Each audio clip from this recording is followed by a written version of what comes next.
Let's start with the new chapter that is bank audit. Bank audit में पहले तो है acts governing the banking operations. तो कौन कौन से एक्स है जो बैंकिंग ऑपरेशंस को अपन को रेगुलेट करते हैं? तो पहला तो है कंपनीज एक्ट 2013, फिर है पीएमएल एक्ट 2002, फिर बैंकिंग रेगुलेशन एक्ट 1949, फिर है RBI act 1934, SBI act 1955, IT act 2002 and the SARFAESI act and the SARFAESI act. तो कौन कौन से एक्ट है? तो पहला तो है अपना banking bank companies act 2000, companies act 2013, फिर है PML act 2002, banking regulation act 1949, RBI act 1934, SBI act 1955, IT act 2002 and the SARFAESI act. तो ये अपना पहला आंसर हो गया कि कौन कौन से एक्ट है जो गवर्न करते हैं बैंकिंग ऑपरेशंस। तो पहला आंसर हो गया जो भी है acts governing the banking operations. Now will move to the now will move to the next answer that is now will move to the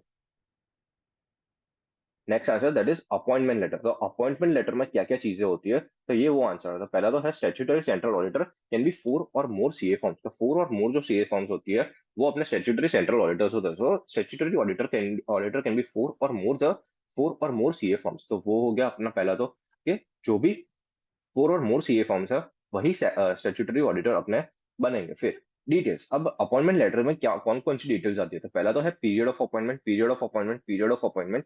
फिर आता है particulars of other central auditors, particulars of central other central auditors and particulars of previous auditor, particulars of other central auditors and particulars of the previous auditor. Now दूसरी दूसरी क्या चीज आती है? तो वो आता है statement, statement of division of work, statement of division of work and scope of assignment. तो चार चार या पांच चीजें आती है। तो कौन सी है? पहली तो है अपना period of appointment. Period of appointment अपन ने देख लिया। तो क्या है period of appointment? Period of appointment आता है पहला पीरियड ऑफ अपॉइंटमेंट, फिर पीरियड ऑफ अपॉइंटमेंट, फिर particulars of other central auditors and particulars of previous auditor, फिर statement of division of work and the scope of assignment and the scope of assignment. तो ये अपना appointment letter में चीजें आती है ना। Statutory branch auditor carried out by single CA firm. तो जो ब्रांच ऑडिट है वो तो एक सिंगल सीए फॉर्म ही कैरी आउट करता है। Now we will move to the next answer. तो नेक्स्ट आंसर है वो कौन सा है? तो अथॉरिटी अपॉइंटिंग द ऑडिटर। तो कौन कौन सी अथॉरिटी है जो अपने ऑडिटर को अपॉइंट करती है? तो पहले तो है जो कोई भी बैंकिंग कंपनी है तो कंपनी है, कंपनी कंपनी में कहाँ अपॉइंट होता है? शेयर होल्डर्स एजीएम में करते हैं। तो कोई भी कंपनी है बैंकिंग कंपनी, फिर भी बैंकिंग कंपनी का जो ऑडिटर होता है वो एजीएम में सिलेक्ट होता है, एजीएम में अपॉइंट होता है। नेशनलाइज बैंक का बीओडी अपॉइंट करती है, but it is done with the consultation of RBI. अगर एसबीआई है तो सी एंड करती है, और रूरल रीजनल बैंक है तो उसका कंसर्न ब्रांच करती है with the consultation of CG. तो ये दो एसबीआई और आरआरबी में सेंट्रल गवर्नमेंट का कंसल्टेशन की नेसेसिटी हो जाती है। तो बैंकिंग कंपनी और nationalise bank, banking company company है इसलिए एजीएम में होती है, नेशनलाइज बैंक बीओडी करती है, plus consultation with RBI. SBI में सी एंड ही करती है, और आरआरबी में concern branch with the consultation of central government. तो ये अपना हो गया authority appointing the auditor. Now need for special consideration in audit of banks. तो कौन कौन से स्पेशल कंसिडरेशन है जो हमें ध्यान रखना है while doing the audit of banks? तो पहला तो है particular nature of risk. Particular nature of जो भी रिस्क है, पर्टिकुलर नेचर ऑफ रिस्क, क्योंकि बहुत ज्यादा particular nature of risk associated with the transaction, बहुत ज्यादा ट्रांजेक्शन होता है तो उसमें आईटी डिपेंडेंसी ज्यादा आ जाती है। फिर सेकंड, वॉल्यूमनस स्केल ऑफ ऑपरेशन। तो अपनी देश की आबादी कितनी? 140 करोड़, और उसमें से बहुत सारे जन बैंकिंग ऑपरेशन करते हैं, और एक एक दिन में कितने सारे करते हैं ट्रांजेक्शन यूपीआई उन सबके।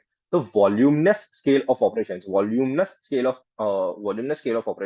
फिर थर्ड है आईटी डिपेंडेंस। तो आईटी डिपेंडेंस हमें पता है आजकल के सब चीजें आईटी पे ही चलती है, तो आईटी डिपेंडेंस कितनी बढ़ गई है। And statutory and regulatory requirements. तो आरबीआई की जो भी requirements, statutory and regulatory requirements, RBI की जितनी रिक्वायरमेंट्स है और वो सब है, वो स्टेचुटरी एंड रेगुलेटरी रिक्वायरमेंट्स में अपने में आ जाती है। और UPI new product and services लाती रहती है बैंकिंग बैंकिंग इंडस्ट्री में, जिससे वो भी एक न्यू एंड एक्साइटिंग इंडस्ट्री बनी रहे। तो क्या है? पहला तो need for special audit considerations. पहला तो क्या है? Particular nature of risk. फिर है voluminous scale of operations, third है आईटी डिपेंडेंस, फोर्थ है statutory and regulatory requirements and fifth है न्यू प्रोडक्ट्स और सर्विसेज जो आते रहते हैं in the banking industry. Now will move to the next answer. अब नेक्स्ट आंसर अपना क्या है? तो ये है stages in conducting a bank audit. Stages in conducting the bank audit. तो इसमें ना पांच स्टेजेस है, पांच स्टेजेस है। पहले तो अपन देख लेते हैं कौन कौन से। स्टेज वन इनिशियल कंसिडरेशन है, फिर stage two understanding the business operation, फिर स्टेज थ्री रिस्क असेसमेंट है, स्टेज फोर एग्जीक्यूशन है, और स्टेज फाइव रिपोर्टिंग है। अब अपन एक एक करके एक एक स्टेज को देखेंगे। नाउ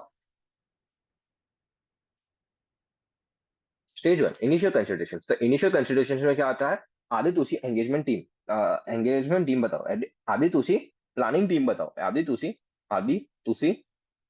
एंगेजमेंट टीम बताओ, आदि तुसी एंगेजमेंट टीम बताओ। तो ए से एक्सेप्टेंस एंड कंटिन्यूअन्स, तो क्लाइंट को एक्सेप्ट करो। फिर डिक्लेरेशन ऑफ इंडेप्टनेस के भाई मैंने इस बैंक से कोई ऐसा लोन कर्जा वर्जा कुछ लिया नहीं है। फिर आई internal assignment in banks by statutory auditors. तो इंटरनल ऑडिटर का बैंक का internal auditor statutory auditor same नहीं होना चाहिए। तो वो देख लो, बैंक का स्टैट्यूटरी और सेंट्रल ऑडिटर दोनों सेम नहीं होने चाहिए।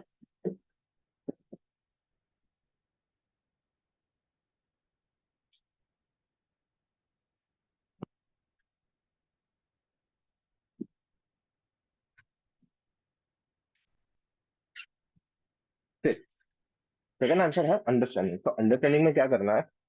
Now will move to the understanding part. तो अंडरस्टैंडिंग में क्या है? Understanding the business operations, understanding the business operations. तो उसमें क्या है? ईयर करना है। पहले तो ईयर देख लेता, तो ईयर क्या है? तो ईयर बैंक एनएच एनवायरमेंट, उसका एनवायरमेंट देख लो, बैंक एनएच एनवायरमेंट देख लो। फिर बैंक की अकाउंटिंग प्रोसेस देख लो, बैंक की अकाउंटिंग प्रोसेस देख लो। फिर अपन को क्या देखना है? बैंक की अकाउंटिंग प्रोसेस देख के फिर आर से अपना आ जाता है रिस्क मैनेजमेंट प्रोसेस। तो रिस्क मैनेजमेंट प्रोसेस देख लो, उसका रिस्क मैनेजमेंट प्रोसेस देख लो, बैंक का रिस्क मैनेजमेंट प्रोसेस देख लो, रिस्क मैनेजमेंट प्रोसेस देख लो। तो ये अपना हो गया, उसका रिस्क मैनेजमेंट प्रोसेस देख लो, ये अपना हो गया। Now now we will move to the ये हर एक में अंदर अंदर जाके। तो पहला तो बैंक एंड एनवायरमेंट में तो कुछ नहीं है, बट ये रिस्क मैनेजमेंट प्रोसेस है, उसमें थोड़े बहुत पॉइंट्स है, अच्छे खासे पॉइंट्स है। तो पहला तो पॉइंट्स है कि रिस्क मैनेजमेंट प्रोसेस में क्या होता है? तो पहले तो oversight by TCWG, oversight by TCWG, oversight by TCWG. तो क्या है? Oversight, oversight by TCWG, oversight by TCWG, oversight by TCWG. फिर सेकंड है आईएमएम ऑफ द रिस्क। तो identification, measurement and monitoring of the risk, identification, measurement and monitoring of the risk and significantly जो अपने को affect करता है। फिर आ जाता है कंट्रोल एक्टिविटीज, कंट्रोल एक्टिविटीज। तो उसमें सेग्रीगेशन ऑफ ड्यूटीज प्रॉपर हुए कि नहीं, सेग्रीगेशन ऑफ ड्यूटीज प्रॉपर हुए कि नहीं, वेरिफिकेशन ऑफ ट्रांजेक्शन कर लो, लिमिट्स प्रॉपरली देख लो। फिर एक्सेप्शन रिपोर्टिंग कुछ करनी है तो वो प्रॉपर से देख लो। तो IMM of risk, control activities आ गई। फिर मॉनिटरिंग ऑफ एक्टिविटीज, मॉनिटर करो एक्टिविटीज को जो भी अपन कर रहे हैं वो। तो monitor the activities. And last point आ गया, रिलायबल इंफॉर्मेशन सिस्टम होनी चाहिए, रिलायबल इंफॉर्मेशन सिस्टम होनी चाहिए, रिलायबल इंफॉर्मेशन सिस्टम होनी चाहिए। तो रिस्क मैनेजमेंट प्रोसेस में क्या है? आईसी रोम। तो वो क्या है? आईसी रोम। तो आई से क्या हो गया? आई से अपना आ गया identification, measurement, IMM of risk. फिर सी से अपना आ गया कंट्रोल एक्टिविटीज, सी से आ गया कंट्रोल एक्टिविटीज। फिर आर से अपना आ गया, आर से अपना आ गया reliable information system, reliable information system उसे oversight by management. And M से अपना आ गया मॉनिटरिंग एक्टिविटीज, एम से आ गया अपना मॉनिटरिंग एक्टिविटीज, एम से आ गया अपना मॉनिटरिंग एक्टिविटीज। तो now we will move forward. तो ये आंसर एक बार फिर से थोड़ा देख लेते हैं कि क्या क्या पॉइंट्स थे।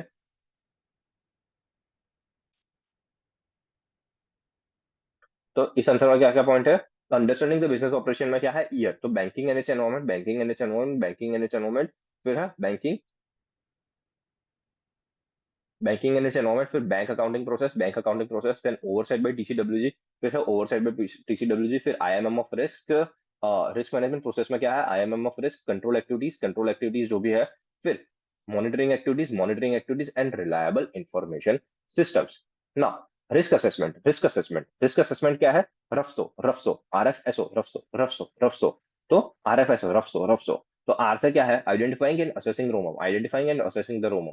फिर है risk arising due to money laundering. तो ये जो मनी लॉन्ड्रिंग एक्ट है, उसमें कोई भी रिस्क अपन को अराइज हुआ तो वो बता दो। फिर assess the specific IT risk, assess the specific IT risk and risk associated with the outsourcing, risk associated with the outsourcing. तो क्या है? रफ्सो। तो क्या है? स्टेज रिस्क असेसमेंट, रफ्सो। तो आर से identifying and assessing ROMM, identifying and assessing the ROMM, जो रोमम है अपना वो देख लो। फिर अपना आ जाता है मनी लॉन्ड्रिंग वाला, assess the risk of money laundering. फिर assess the specific IT risk. And O से आ जाता है risk associated with the outsourcing activity. Now will move to the next one, that is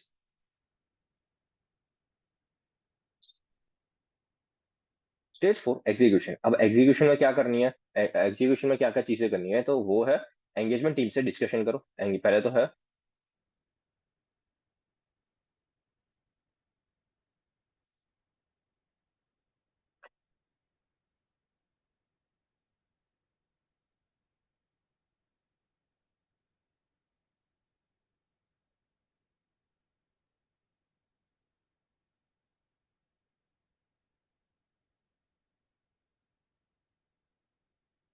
पहला तो है स्टेज फॉर एग्जीक्यूशन में क्या है, पहला तो एंगेजमेंट टीम से डिस्कशन करो, फिर है prepare the response to the assess risk, risk management proper, risk management, risk response management की प्रोसेस प्रॉपर बनाओ। फिर आ जाता है फिर आ जाता है establish the overall audit strategy, जो ओवरऑल ऑडिट स्ट्रेटेजी है वो बनाओ। और फिर डिफाइन द ऑडिट मटेरियलिटी को डिफाइन करो। और लास्ट में है कॉन्सेप्ट ऑफ गोइंग कंसर्न। तो एग्जीक्यूशन स्टेज में क्या है, अपने को सिर्फ एसेस के नाम याद रखना है। बहुत सारे एसेस है, उसके नाम ही याद रखना है। तो कौन कौन से एसेस है, पहला तो एस 300 एंगेजमेंट टीम का जो भी डिस्कशन हुआ वो ध्यान में रखो। एंगेजमेंट टीम का जो भी डिस्कशन हुआ वो ध्यान में रखो, एंगेजमेंट टीम का डिस्कशन। फिर एंगेजमेंट टीम का डिस्कशन आ गया। फिर prepare the response to the assess risk, prepare the response to the assess risk वो हो गया। फिर establish the overall audit strategy, establish the overall audit strategy, establish the overall audit strategy. फिर आ जाता है determining the audit materiality and consider the going concern. तो ये अपना हो गया stage 4 execution. Now stage 5 reporting. अब रिपोर्टिंग में क्या क्या चीजें देखनी है वो देख लेते हैं। तो पहले तो इंडिपेंडेंट ऑडिट रिपोर्ट जो आता है वो देख लो। फिर लॉन्ग फॉर्म ऑडिट रिपोर्ट आता है वो देख लो। And the report on any other matter to the bank, regulator और द गवर्नमेंट, कोई भी अदर अदर टाइप का कोई भी रिपोर्टिंग किया गया है तो वो चेक कर लो। नाउ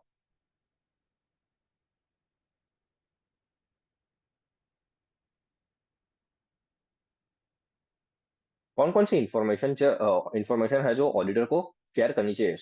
शेयर होनी चाहिए ऑडिटर के साथ। तो information to be share by bank with auditors, तो वो क्या है, ABCDEMI, ABCDEMI, ABCDEMI। तो पहला तो है accounting manuals and accounting entries should be proper. Accounting entries and accounting manuals properly होना चाहिए। फिर बिजनेस कंटिन्यूटी प्लान्स क्या है, बिजनेस कंटिन्यूटी प्लान्स क्या है। फिर सी से है कंट्रोल्स ओवर द की aspect, that is account heads, expense booking, E banking, internet banking, तो उसके ऊपर क्या क्या कंट्रोल्स है वो देख लो।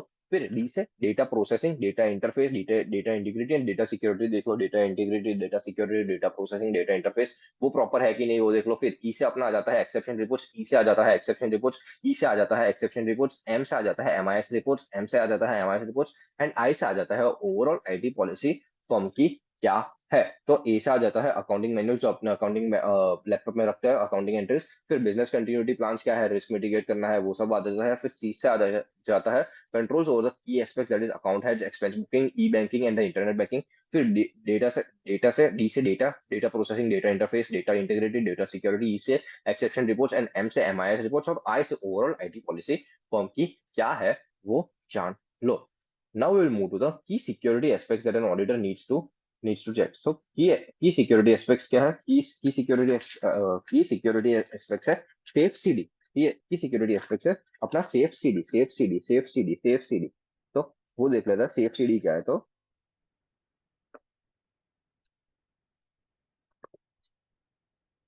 पहले तो अपने एस एस से क्या है कि सेग्रीगेशन ऑफ ड्यूटीज प्रॉपर हुई है कि नहीं। सेग्रीगेशन ऑफ ड्यूटीज वो है जो है वो प्रॉपर हुई है कि नहीं। फिर ए से आ जाता है प्रिवेंट एनी अनऑथोराइज्ड अमेंडमेंट्स, कोई भी दूसरा आके अमेंडमेंट ना करे वो देख लो। ये अपना पिक्चर में दिखा है कि कोई भलता इंसान आके अमेंडमेंट्स ना कर जाए वो देख लो। फिर एफ से इन case of failure system restart without distortion, तो सिस्टम फटाफट से रिस्टार्ट हो जाए वो देख लो। फिर एक्सेप्शनल ट्रांजेक्शन, ई से आ जाता है एक्सेप्शनल ट्रांजेक्शन रिपोर्ट, तो उसको वेरीफाई करो डेली बेसिस पे। फिर एक्सेस कंट्रोल जो है वो रिस्पॉन्सिबिलिटी जो उसको दी गई है उसे मैच करा रहा हो। और डी से आ जाता है डेटा ऑथोराइज्ड हो, एक्यूरेट है और कंप्लीट है।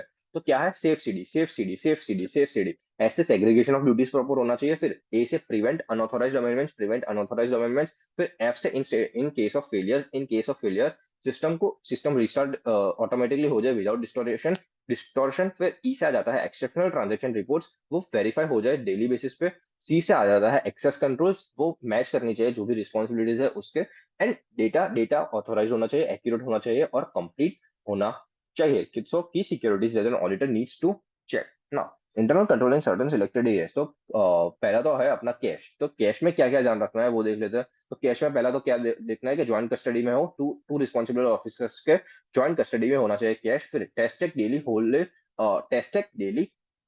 एंड जो फुल्ली है वो ओकेजनली चेक होना चाहिए। सो टेस्ट डेली होना चाहिए कैश को।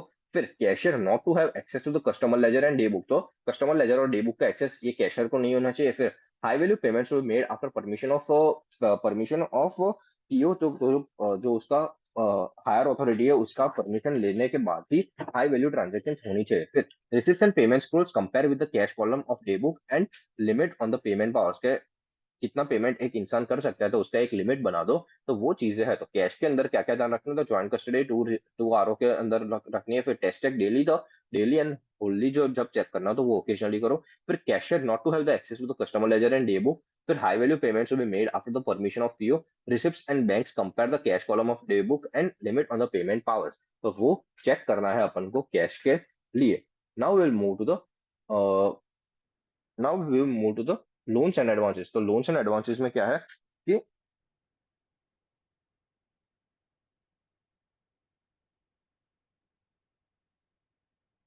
तो,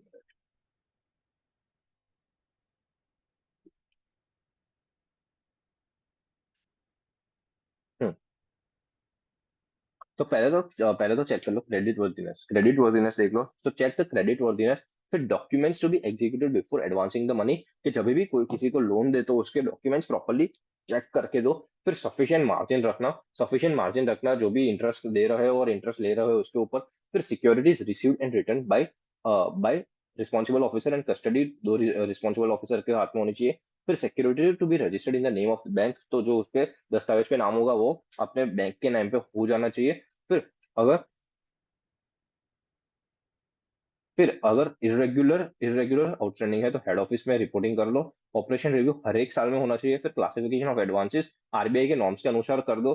फिर physical position at the time of receipt उसको ले लो। हाइपोथेटिकल गुड्स है तो उसका सरप्राइज चेक करो कि भाई ये बराबर है कि नहीं, and proper post disbursement supervision भी करना चाहिए। अब ये क्या है, ये है इंक्रीज और decrease of security, adjust the drawing power. The drawing power को एडजस्ट करते रहो। फिर ड्राइंग पावर और sanction limit which ever is lower के ऊपर अपन को लोन देनी है। And additional sanction temporary limit क्या है, 20% of existing limit and 90 days. 20% of existing limit और 90 डेज का अपन को ज्यादा लिमिट मिल सकता है। 20% ऑफ एग्जिस्टिंग लिमिट और 90 डेज के लिए अपन को मिल सकता है। नाउ क्रेडिट कार्ड ऑपरेशन तो एकदम स्मूथ है। वो क्या है, तो पहला तो है screening of application. Screening of issuance of card में क्या है, पहले तो स्क्रीनिंग ऑफ एप्लीकेशन करो। फिर storage and issuance of cards. फिर मर्चेंट में क्या है, prompt reporting by merchants of the all settlements, prompt reporting by the merchants.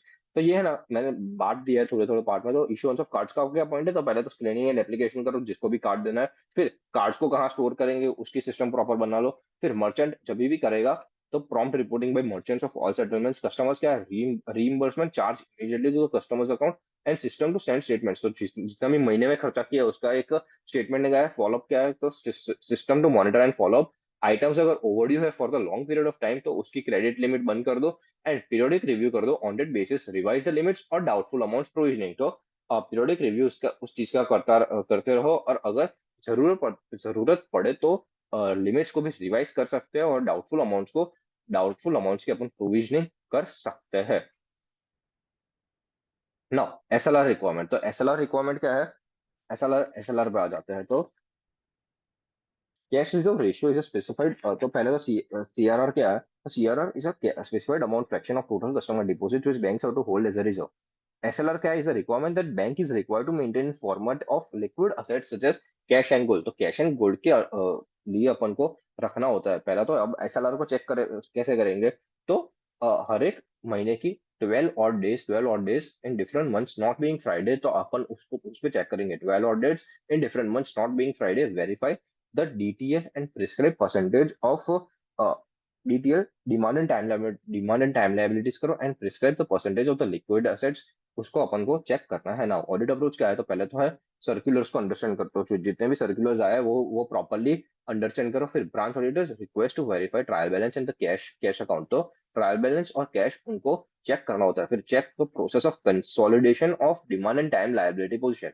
Check the process of consolidation of demand and time liability position. फिर composition of demand and time liabilities, composition of demand and time liabilities. फिर interest accrued but not accounted include in the composition. Interest accrued but not accounted तो उसको अपने composition में include कर लो। फिर number of unaudited branches rely on the returns from those branches। तो अगर कोई भी branch unaudited रह गई है तो उनके जो रिटर्न्स आ जाते हैं उसके ऊपर अपन को रिलाई करना पड़ जाता है। फिर आइटम्स टू बी एक्सक्लूडेड, तो डीटीएल की कैलकुलेशन में कौन कौन से है, तो in detailed computation, examine the following items is excluded। तो कौन कौन सी चीजें, तो पहले तो paid up capital reserves and credit balance of PNL. Paid up capital reserves and credit balance of PNL वो अपने नहीं लेते। फिर loan from RBI, exam, NHB, SIDBI, NABARD वो सब नहीं लेते। फिर बैड डेट्स रिकवर्ड नहीं लेते। अमाउंट लाएंगे Indian currency against payment of import bills, तो इम्पोर्ट बिल्स अभी आए उसके अगेंस्ट जो भी पेमेंट करना है वो अपन को माइनस कर देना। फिर unregistered deposits with link branches for agency business to the extent of payment, margins held and the sundry deposit, margins held margin held and sundry deposit for funded facilities. तो ये सब चीजें अपन को नहीं इंक्लूड करनी है। कौन कौन सी है? Paid up capital reserve, credit balance of PNL, loan from RBI, EXIM, NHB, SIDBI, NABARD, bad debts record, फिर amount lying in Indian currency against payment of import bills, फिर unadjusted deposits with link branches for agency business to the extent of payment, margins held as sundry deposit for the funded facility। तो ये सब चीजें अपन को include नहीं करनी होती है in the calculation of demand and time liability. ना अपन एडवांस इसको कैसे चेक करेंगे? तो एडवांस इसको कैसे चेक करेंगे? तो उसका आंसर है ये। तो पहला तो है check the correctness of the master data. तो जो मास्टर डेटा है उसकी करेक्टनेस चेक करो। फिर each customer tagged under one single customer ID. तो एक कस्टमर का सिर्फ एक ही आईडी होना चाहिए। एक कस्टमर एक आईडी, एक कस्टमर एक आईडी, एक कस्टमर का एक ही आईडी होना चाहिए, एक कस्टमर एक आईडी। फिर आपका आ जाता है एनालिटिकल प्रोसेस। तो एनालिटिकल प्रोसीजर अपने एडवांसेस पे लगाए। फिर completeness and accuracy of the interest rates. तो जो इंटरेस्ट रेट्स लगाए गए हैं वो प्रॉपर है कि नहीं। फिर अकाउंट्स कोई भी एडवर्सली कमेंट्स तो नहीं है। फिर concurrent auditors, banks internal inspection. फिर लार्ज एडवांसेस है तो उसको ऑल चेक करो, अगर स्मॉल एडवांसेस है तो सैंपल बेसिस पे करो। फिर एग्जामिन द प्रॉब्लम अकाउंट, कोई भी प्रॉब्लम अकाउंट्स आए हैं तो वो चेक कर लो। एग्जामिन द क्विक और mortality accounts and list of restructured accounts requires additional provisions. तो उसको चेक कर लो। तो मेन तो ये चार ही है। मेन तो पहले तो ऊपर वाले क्या, एनालिटिकल प्रोसीजर, इंटरेस्ट का calculation proper, each customer properly tag हुआ है कि नहीं, and check the correctness of the master data. Now will move to the next answer, that is examination of recoverability. Recoverability को कैसे एग्जामिन करेंगे? तो review the periodic statement, जो stock statement होता है उसको रिव्यू करो। फिर लेटेस्ट फाइनेंशियल स्टेटमेंट को करो। फिर inspection of security and auditors report, borrowers have the whichever borrowers have credit limits more than 10 lakhs, तो उनको अपन को एग्जामिन करना होता है।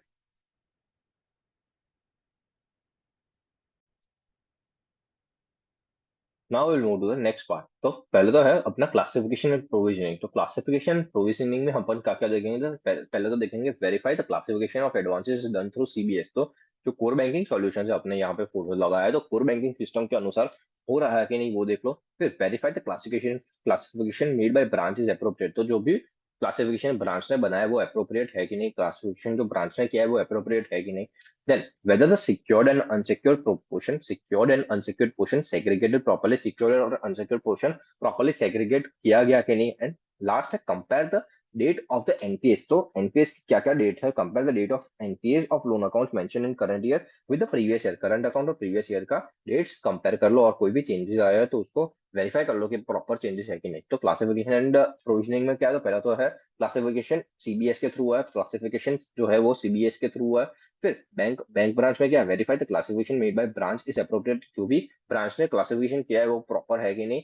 फिर whether the secured and unsecured portion is segregated properly। then NPA में क्या है? compare the date of NPA with the current year। now accounts regularized near the balance sheet date, accounts regularized near the balance sheet date। if account is regularized before balance sheet date by payment through genuine sources, do not treat it as a NPA. तो कोई भी account अगर regularise हुआ है before balance sheet date by payment through genuine sources, तो genuine sources के थ्रू हुआ है तो उसको एनपीए ट्रीट मत करो। But if subsequently branch has provided further funds to borrower, borrower assess whether the repayment was out of genuine sources और नॉट। तो अगर बोरोवर को और ज्यादा लिमिट दी गई है तो वो प्रॉपर जेन्युइन सोर्सेज से दी गई है कि नहीं वो देख लो। फिर if account indicates inherent weakness, account indicates inherent weakness, account should be deemed as NPA. तो अगर कोई भी इनहेरेंट वीकनेस है, कोई भी इनहेरेंट वीकनेस है तो उसको अपन डीम्ड एज एनपीए गिन सकते हैं। Now drawing power calculation. तो पहले तो drawing power should be calculated as per the BOD guidelines. तो जो बीओडी की गाइडलाइंस होती है उसके अनुसार अपन को ड्राइंग पावर कैलकुलेट करनी होती है। फिर सन्ड्री क्रेडिटर्स जो है अपना वो, और stocks covered under LC and guarantees should be given due consideration. तो सन्ड्री क्रेडिटर्स जो भी क्रेडिटर्स अपना है वो, और जो भी स्टॉक अपना हाइपोथेट एलसी और गारंटी के अंदर है तो उसको प्रॉपरली स्पेसिफिक कंसिडरेशन देना चाहिए। फिर कंडक्टेड स्टॉक ऑडिट। तो अपना स्टॉक ऑडिट प्रॉपरली हुआ है कि नहीं वो देख लो। And special focus should be given to the working capital advances the construction business. तो ड्राइंग पावर कैलकुलेशंस में अपन को क्या क्या चीजें प्रॉपरली चेक करनी है तो पहला तो है अपना drawing power should be calculated as per the BOD guidelines. फिर है सेंट्रल क्रेडिटर्स और स्टॉक्स को प्रॉपर कंसिडरेशन दिया गया कि नहीं। फिर कंडक्टेड द स्टॉक ऑडिट हुआ है कि नहीं, वो देख लो। फिर special focus on the working capital advances to the construction business, तो वो चीजें अपन को ड्राइंग पावर कैलकुलेशन में देखनी है। अगर now we will move to the next answer, that is temporary differences. अगर टेम्पररी डिफरेंसेस है तो non availability of drawing power, balance outstanding exceeding the limits, non renewal of limits on due date, they are temporary difference, so don't classify directly as NPA. तो ये जो तीन चीजें, non availability of drawing power, फिर calculation of outstanding exceeding the limits, non renewal of limits on due date, वो एक temporary difference है, तो डायरेक्टली उसको एनपीए मत कर दो। फिर stock statements should not be older than 3 months, और अगर वो लेस देन 3 मंथ्स है तो वो उसको अपन इरेगुलर बोल देते हैं ना।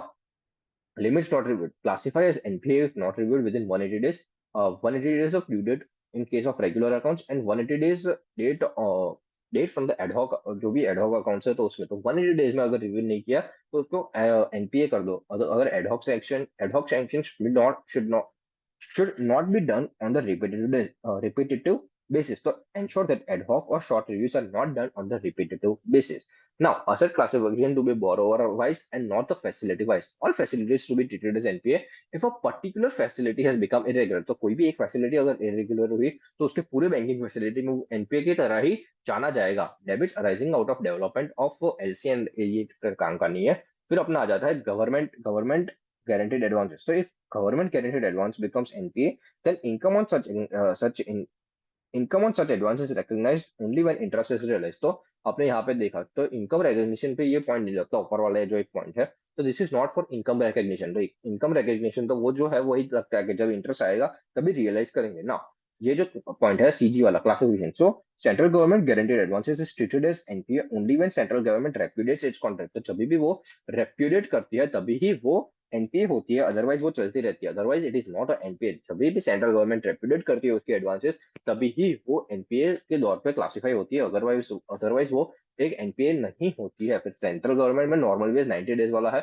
इन case bank has not invoked central CG guarantee तो amount is overdue for long, it should be duly reported in LFIR. तो एलएफआईआर में उसको रिपोर्ट कर देना होता है। नाउ एग्रीकल्चरल एडवांसेस, तो NPA norms is to be determined by the crop season, norms on the basis of all direct agricultural advances listed in master circular। फिर other than priority sector है तो identification of NPA same as non agricultural advances, and ये सबसे important है। तो classify NPA if interest और principal overdue for 2 crop season अगर short duration crop है, 1 क्रॉप सीजन अगर लॉन्ग ड्यूरेशन क्रॉप है। तो 2 क्रॉप सीजन अगर शॉर्ट ड्यूरेशन क्रॉप है, 1 क्रॉप सीजन अगर लॉन्ग ड्यूरेशन क्रॉप है। तो crop duration longer then 1 year तो उसको अपन जब भी वो 2 क्रॉप सीजन से ज्यादा हो जाएगा तब उसको अपन को एनपीए के दौर पे उसको अपन को क्लासिफाई कर देना होता है। नाउ रिस्ट्रक्चर्ड एडवांसेस, तो रिस्ट्रक्चर्ड एडवांसेस में क्या है, includes modification of terms of advances. RBI have given revised guidelines, auditor should verify them. Can not restructure with कोई भी एडवांसेस को रिट्रोस्पेक्टिव इफेक्ट से मॉडिफाई नहीं कर सकते। This accounts are intrinsically weak, so if provision is necessarily तो उसको create कर दो। And on restructuring accounts will be downgraded from standard to substandard and NPA तो एनपीए ही रहेगा। तो रिस्ट्रक्चर्ड एडवांसेस में यही पॉइंट है। So restructuring is an act in which a lender grants concession to the borrower for reasons relating to the borrower's financial difficulty. It may involve modification of terms of advances, including alteration of installment amount or repayment period or rate of interest, sanction, etc. Banks may restructure the accounts classified under any categories. Bank cannot restructure with the retrospective effect, and on restructuring, account will be downgraded from standard to substandard or NPA to NPA ही रहेगा। Now sale और purchase of NPA, sale और purchase of NPA, तो sale और purchase of NPA कैसे होनी चाहिए? So it should be done as per the policy laid down by the board, BOD, board of directors ने जो policies दी है उसके अनुसार अपन को सेल और परचेज करनी होती है एनपीए। फिर it should B hold for at least 2 years, so at least 2 years का होल्डिंग होना चाहिए।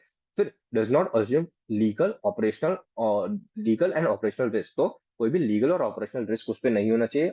It should be done on the cash basis only, तो जो सेल और परचेज है वो कैश बेसिस पे होनी चाहिए। और cannot purchase which it had original sold, तो जिसको बेच दिया उसको फिर से नहीं लेके आओ। And it should be without the recourse basis, without the recourse basis. तो ये क्या है, सेल और परचेज ऑफ एनपीए, ये जनरल पॉइंट है। तो सेल और परचेज ऑफ एनपीए में क्या है, तो पहले तो है policy laid, it should be done as per the policy laid by the BOD. फिर एटलीस्ट 2 इयर्स का होल्डिंग होना चाहिए, एटलीस्ट 2 इयर्स का होल्डिंग होना चाहिए। फिर डज नॉट अज्यूम लीगल और operational risk on cash basis only, cash basis के ऊपर ही अपन को इसको बेचना चाहिए। फिर can not purchase which original sold, तो जिसको पहले बेच दिया है उसको फिर से वो लेके नहीं आ सकता, and it should be without the recourse basis, without the recourse basis. तो ये अपना हो गया सेल और purchase of NPA. Now sale of NPA, तो एनपीए शुड बी रिमूव, जब भी सेल कर दिया तो क्या है, तो NPA should be remove from the books of accounts. अगर sale price less than net book value है तो शॉर्टफॉल डेबिटेड टू पीएनएल हो गया कि नहीं वो देख लो। अगर sale price more than net book value है तो not to be reverse and to be utilise to meet the shortfall, और लॉस ऑन द अकाउंट भी फ्यूचर में हो सकता है, तो उसके लिए अपन यूज कर सकते हैं। Now will move the purchase of NPA. तो जब भी एनपीए को अपन परचेज करते हैं तो NPA purchase can be classified as standard in the books of purchasing bank for 90 days. तो जब भी एनपीए अकाउंट्स को अपन परचेज करते हैं तो वो 90 डेज के लिए स्टैंडर्ड में रह सकते हैं। Therefore, classification will be on the basis of the recovery. Any recovery set off against the acquisition cost and then after the profit recognized. And for the purpose of capital adequacy, 100% risk weights is assessed। क्योंकि भाई ये तो भाई दूसरे bank का NPA लेके आ गया तो उस पर रिस्क तो वेट होगा ही, उसका 100% रिस्क होगा ही ना। ना वो रिकवर नहीं कर पाया और तू रिकवर कर पाएगा, वाह।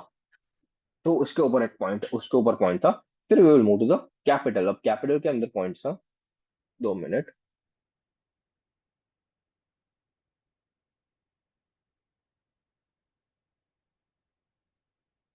चलो आ गया अपना कैपिटल। तो कैपिटल में है, और थोड़ा एक जूम हो जाता है जाके कैपिटल। तो कैपिटल को दो दो हिस्से में बांट दो। पहला तो है tier one capital, tier two capital. Tier one में क्या आ जाता है, टीयर वन में अपना आ जाता है, क्या आ जाता है, share capital and reserves banks, it is the banks highest quality of capital therefore available fully to the available fully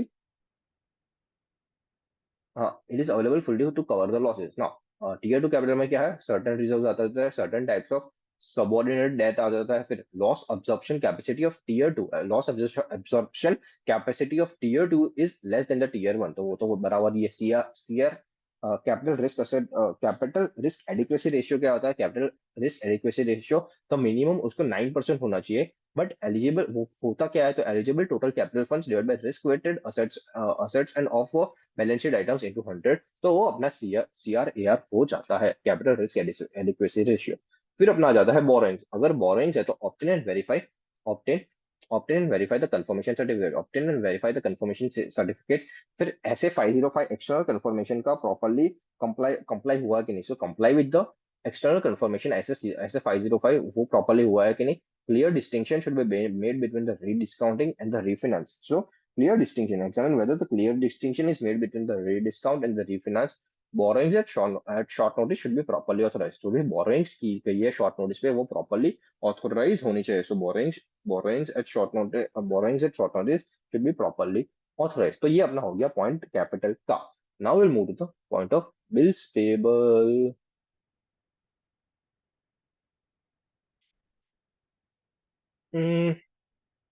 bills payable का शायद यहाँ पे लिखा नहीं है, तो चलो लिख लेते हैं। तो बिल्स पेबल में अपन क्या क्या चेक करेंगे वो देख लेते हैं।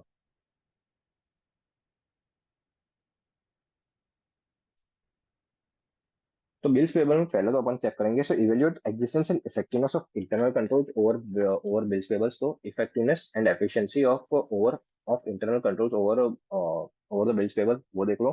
फिर सेकंड है such control should usually include, तो उसमें क्या क्या होता है, तो draft mail transfer should be made out in standard printed forms. तो वो स्टैंडर्ड प्रिंटेड फॉर्म में होना चाहिए, वो ऐसे नॉर्मल A4 साइज के पेपर में नहीं होना चाहिए, वो स्टैंडर्ड प्रिंटेड फॉर्म्स में होना चाहिए।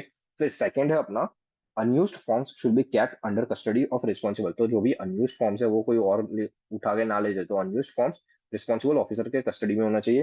फिर है bank should have a reliable private code known only to the responsible officer. तो एक प्राइवेट कोड होना चाहिए जो रिस्पॉन्सिबल ऑफिसर को ही पता हो वो। And signatures and demand draft should be checked by officer with specimen signature. तो सिग्नेचर से मैच करवा लो, वो देख लो बिल्स पेबल में। And examine the sample of outstanding.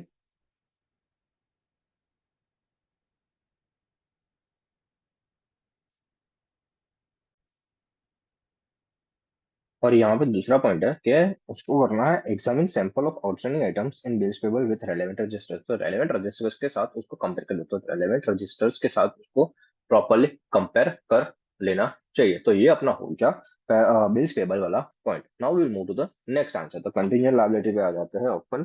अब कंटिजेंट लायबिलिटी तो डिस्क्लोजर रिक्वायरमेंट्स तो पहला तो है, डिस्क्लोजर रिक्वायरमेंट तो पहला तो है claims against banks not acknowledge as debts. तो जो भी क्लेम्स है बैंक्स के अगेंस्ट तो वो एज डेट्स एक्नॉलेज नहीं है। फिर liability of PPI partly paid investments, partly paid investments की लायबिलिटी क्या है।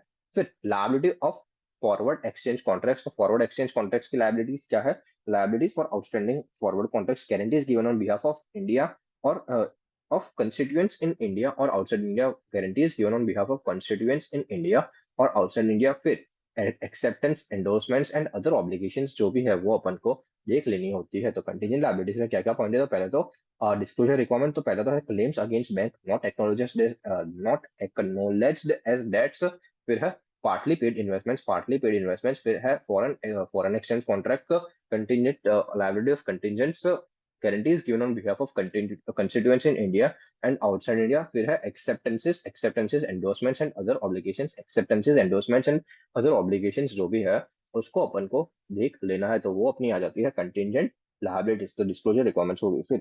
फिर अपना आ जाता है auditor should obtain representation from management that all transactions are accounted, the all transactions accounted are complete transactions entered after due date procedure और transaction are supported by the underlying documents. जो जितने भी ट्रांजेक्शन जो है वो documents के साथ जो सपोर्टिंग हुए हैं उसके साथ हुए हैं। फिर कंटीजेंट लायबिलिटीज में क्या है, all contingent liabilities should be properly disclose, creation of provision हो जाना चाहिए। फिर वैल्यूएशन एज पर एएस 29 जो कंटीजेंट लायबिलिटी वाला है तो उसका अपन को मैनेजमेंट रिप्रेजेंटेशन ले लेना होता है। नाउ ऑडिट प्रोसीजर, अपन ऑडिट प्रोसीजर देखेंगे। इसकी ऑडिट प्रोसीजर कुछ नहीं है, टाइम पास ही है। तो क्या है, test completeness of recorded obligations, फिर review reasonableness of year end amount of contingent liabilities, फिर है review minutes of board meetings और certain status of claims, verify outstanding foreign exchange. तो ये दो दो जितने भी आंसर पड़े हैं दोनों आंसर तो उसका मिक्स करके कुछ भी लिख देना है। तो ऑडिट प्रोसीजर तो उसको सबको वेरीफाई करना है तो वो लिख देने का है। फिर अपन आ जाता है कॉन्करेंट ऑडिट। ऑडिटर्स रिपोर्ट अपन बात में करते हैं तो पहले तो अपन कॉन्करेंट ऑडिट खत्म कर देते हैं।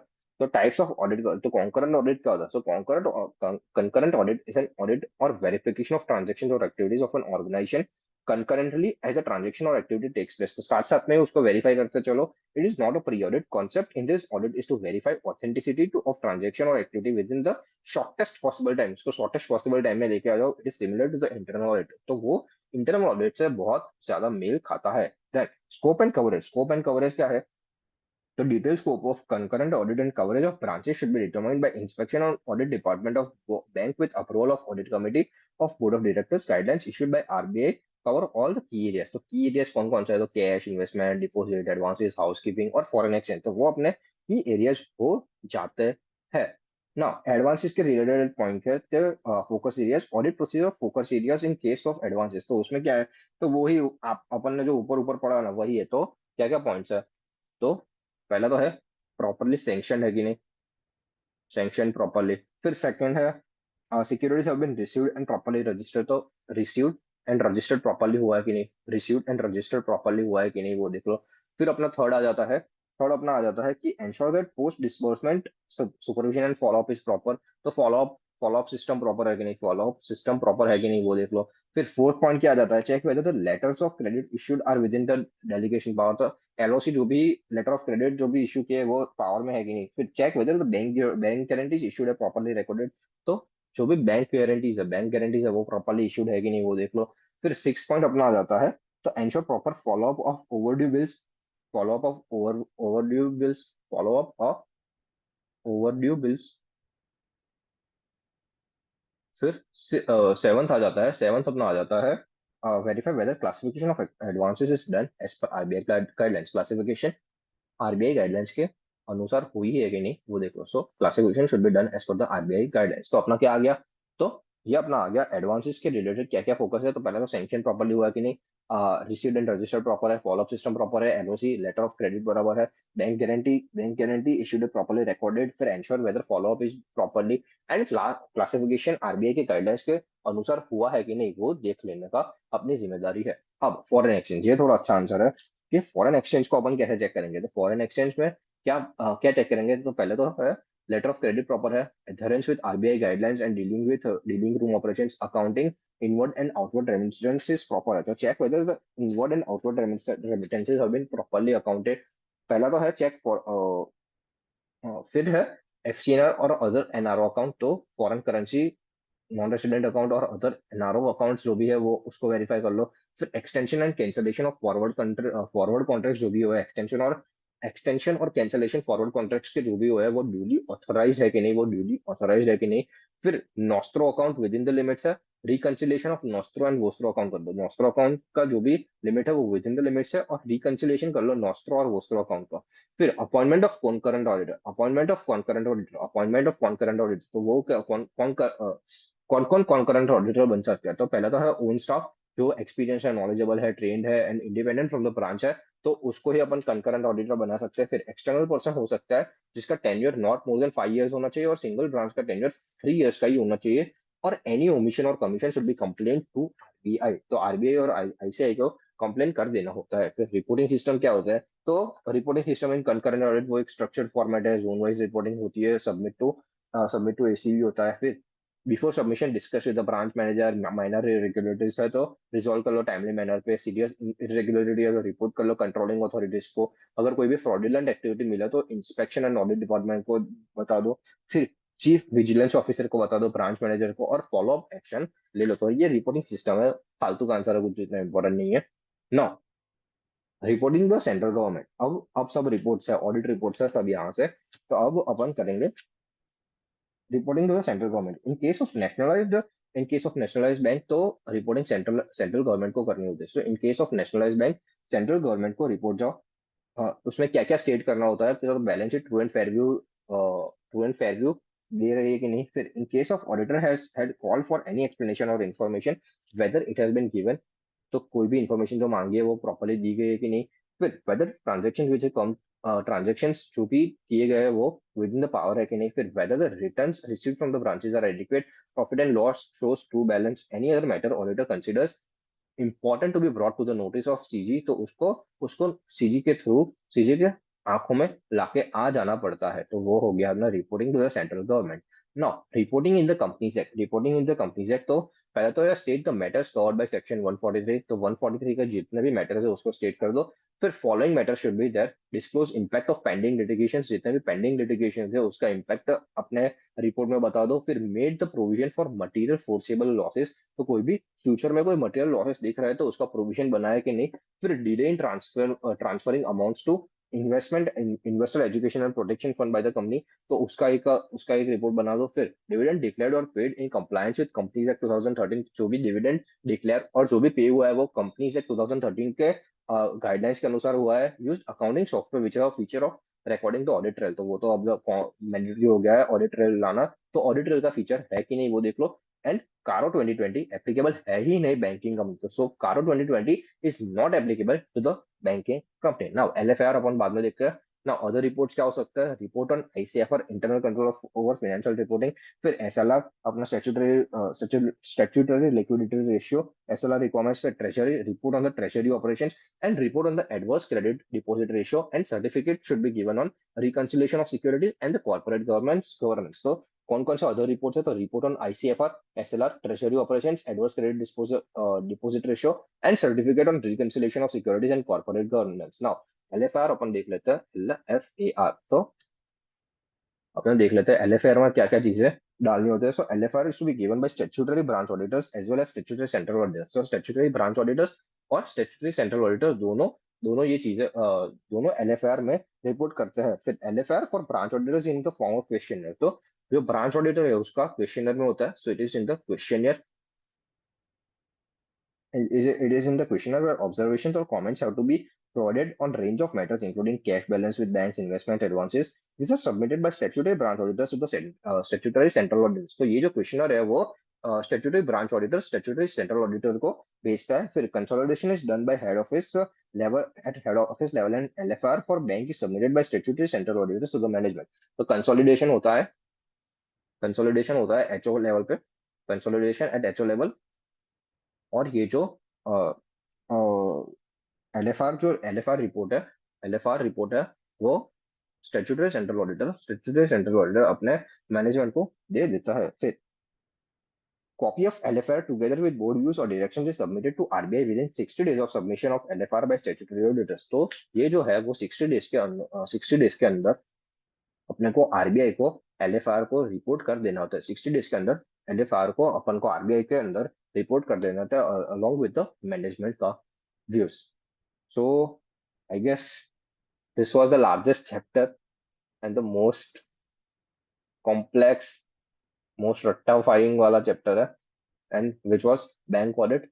अपन खत्म करते हैं। So it was the end of the bank audit.